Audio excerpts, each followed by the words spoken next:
Reckless? Murmurs rose. Mara stepped forward, holding Caleb's letter.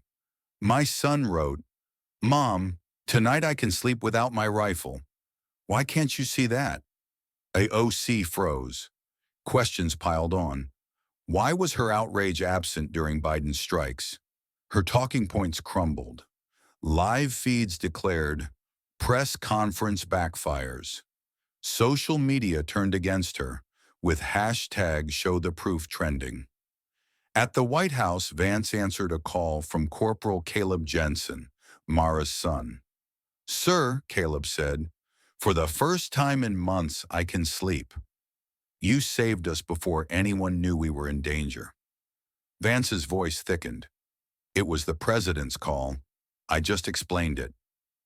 Caleb replied, You gave my mom peace. That matters more than medals. The call ended, and Vance, the unflappable vice president, let a single tear fall. By 1:30 p.m., Vance stood at the White House press podium. No notes, just truth. Last night we stopped something deadly before it began, he said, holding up declassified satellite images of Iran's facility, glowing with heat signatures hours before the strike. They were days from arming a nuclear weapon. This wasn't speculation. It was real. He continued, Giving Iran a nuke is like handing a butcher a flamethrower and hoping he opens a bakery. Gas filled the room, then silence. To those calling Trump a warmonger, where were your protests when Biden bombed 4 countries? Congresswoman Ocasio-Cortez? Where was your voice then? AOC, watching from her hotel suite, felt the color drain from her face. Vance's final words echoed, This wasn't an act of war. It was an act of mercy for a world that wants to live. The line went viral, replayed on every screen. In Kentucky, a history teacher played the clip for her class. A student whispered, That's heavy. In Florida, a veteran with no legs watched from his hospital bed, lips trembling. Finally, someone gets it. In Texas, military wives cried in a chapel, feeling heard for the first time in years. An email reached Vance. Mr. Vance, my brother called from his base and said, Tell Mom I'm okay. J.D. Vance gave us tomorrow. You saved hearts. Vance read it repeatedly, then wept. AOC, meanwhile, prepared for an 8 p.m. rebuttal, her team pushing a humanitarian crisis angle despite no evidence of civilian casualties. She stared at the script, doubt gnawing at her. Her aide asked, You still want to do this? AOC's voice cracked. He made me look like I hated peace. Her aide nodded.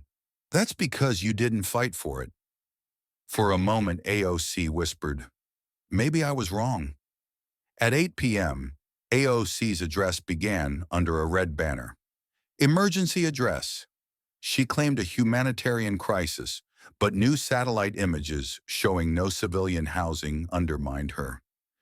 She hesitated, remembering Mara's tears and Caleb's letter. Her closing line, We must impeach this warmonger, felt hollow. Then Vance called in live. Congresswoman, you claimed innocent lives lost. Our boots on the ground confirmed the facility was evacuated by Iran scientists hours before. What's your source? AOC had no answer. Vance continued, You mourned for peace but cheered Biden's strikes. Why does peace only matter when Trump's in charge? This wasn't our side versus yours. It was life versus annihilation. Sometimes mercy looks like fire because it stops the bigger fire. The studio fell silent. AOC's breathing was unsteady. Viewers felt a lump in their throats. In Kansas, a Korean War veteran watched with his grandson, whispering, That man saved boys tonight. In Los Angeles, a bar went quiet as a woman said, I didn't trust Trump till now. Mara sobbed, clutching Caleb's voice message. A veteran journalist tweeted, 20 years covering politics. Never seen a takedown so factual, so human. AOC requested a final interview with Vance at 9:15 p.m. The tension was palpable, but Vance opened gently. Congresswoman, we disagree, but I believe you care about this country. AOC stammered, I didn't want more war. Vance leaned in. Neither do I, but you can't stop war by ignoring evil. Iran with a nuke is catastrophic. We took one chance to prevent it. For Caleb, for Eli, for all of us. AOC looked down. Maybe I misjudged this, she said softly. Gasps filled the control room. Vance offered his hand. She took it. The handshake became a symbol of unity, lighting up screens nationwide. The next morning, AOC released an unscripted video. I spoke too soon. I let emotions outrun facts. To Vice President Vance, to our troops' families, to America, I'm sorry. I still believe in peace, but I misunderstood how it's protected. Her voice cracked, her eyes swollen. The internet paused. Even her supporters wrote, "This is leadership. It takes courage to admit you're wrong." Vance watched, whispering, now we're getting somewhere. At Arlington National Cemetery, Sarah Lewis sat by her husband's grave, a letter from him in her hands. If this country finds a leader who fights to stop the fight, hold on to them. She posted the letter online with the caption, he asked me to recognize that leader. I think I did. The post garnered millions of shares. In an Indiana classroom, students watched Vance's speech, united not by politics but by truth. A teacher said, "You're not learning history, you're watching it." In the heart of Tehran, under a flickering fluorescent bulb, Hassan sat cross-legged on a worn rug. His family gathered tightly around a small, grainy television. A former janitor at Iran's nuclear facility, he had scrubbed its cold, sterile halls for years, overhearing whispers of catastrophic plans that chilled his soul. Days before the U.S. airstrike, fear had driven him to flee with his wife, Layla, and their 3 children to a relative's rural farm. Now, as CNN's broadcast showed the facility reduced to rubble, Hassan's eyes welled with relief. That strike didn't just save Americans, he murmured to his son, Amir, whose wide eyes reflected the screen's glow. It saved us, too. Layla clutched his hand, her breath unsteady. Hassan had risked everything to escape, knowing Iran's regime would show no mercy to dissenters. That night, he drafted a message to a foreign journalist, his fingers trembling over a cracked phone screen. Tell the West, thank you for stopping our tyrants before they destroyed you, and us. The words raw and urgent would soon make headlines, revealing a truth few in America had considered. Peace had crossed borders, sparing lives in Tehran as well as Tampa. Half a world away in a small Alabama church, the youth choir of Grace Baptist hadn't sung in months. Their harmony had faltered since Noah, an 18-year-old baritone, was deployed to the Gulf, his absence a heavy shadow over the group. But that evening, after news of the strike and Vice President J.D. Vance's defense of it reached their town, a letter from Noah's mother arrived. He's safe, she wrote, her words trembling on the page. Noah called and said, tell them I'll be home. The strike stopped what was coming. The choir's director, Mrs. Layton, read the letter aloud, her voice breaking. Tears streamed down the teenagers' faces as they embraced, their fear giving way to hope. Without rehearsal, they took their places in the sanctuary, their voices rising in a spontaneous rendition of Let There Be Peace on Earth. The song wasn't for applause or fame, but for Noah, for every soldier, for a world that felt a little safer. A parent in the back pew filmed the moment, the camera shaking as sobs filled the air. Uploaded online, the video spread like wildfire, amassing millions of views by dawn. A comment beneath it captured the nation's heart. My Marine father and I watched this and cried so hard we couldn't speak. This is what hope sounds like. As night fell across America, a quiet but powerful ritual began. From Brooklyn stoops to Montana ranches, families placed candles on porches, their flames flickering in honor of soldiers spared by the decisive strike. At the Lincoln Memorial, thousands gathered in a vigil, their faces illuminated by candlelight. A teenage girl named Sarah stood at the forefront, clutching a handmade sign that read, "Mercy looks like fire," a direct quote from Vance's viral speech. Reporters approached asking why she chose those words. Through tears, she answered, "Because that sentence protected my brother, stationed in the Gulf. He called last night and said he's coming home." Her words, broadcast live, struck a chord.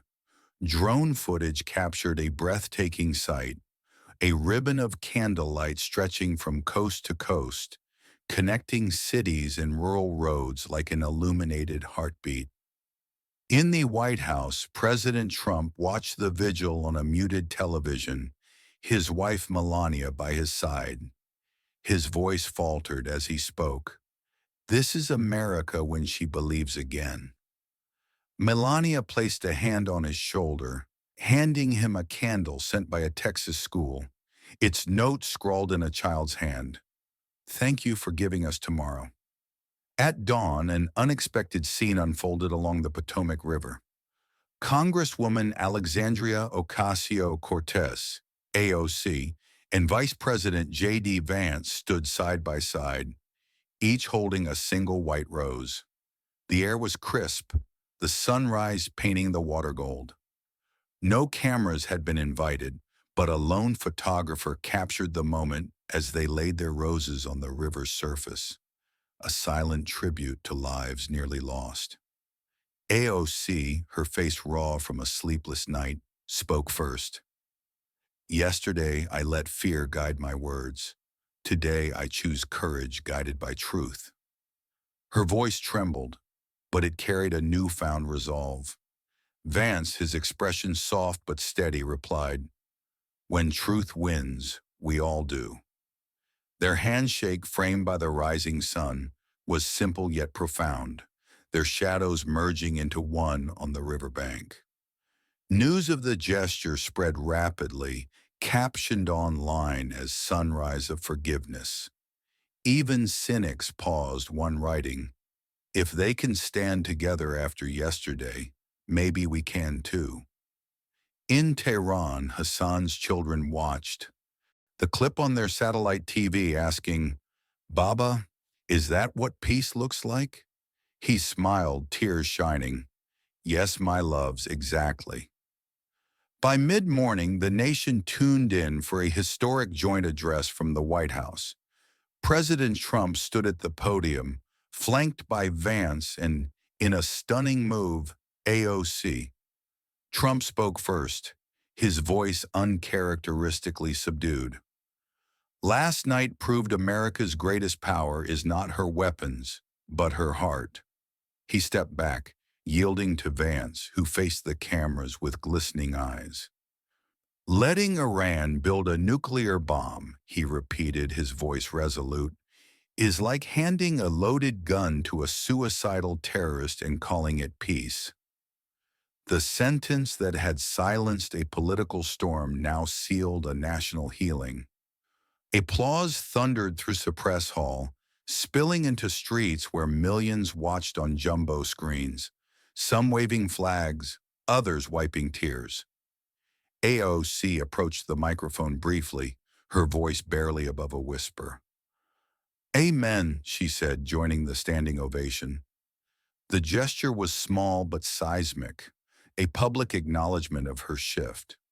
From Arlington National Cemetery, where widows laid flowers on graves, to Tehran, where Hassan's family dared to hope, the impact was felt. In small-town diners, truckers paused their coffee to clap.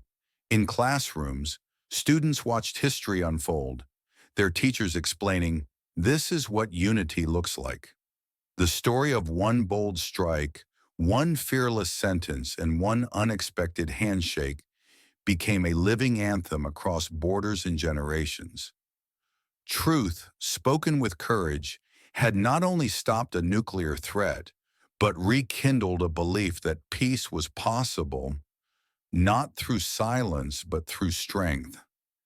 As candles continued to burn on porches, Americans and others around the world held their loved ones a little closer, whispering prayers of gratitude for a tomorrow they almost didn't have.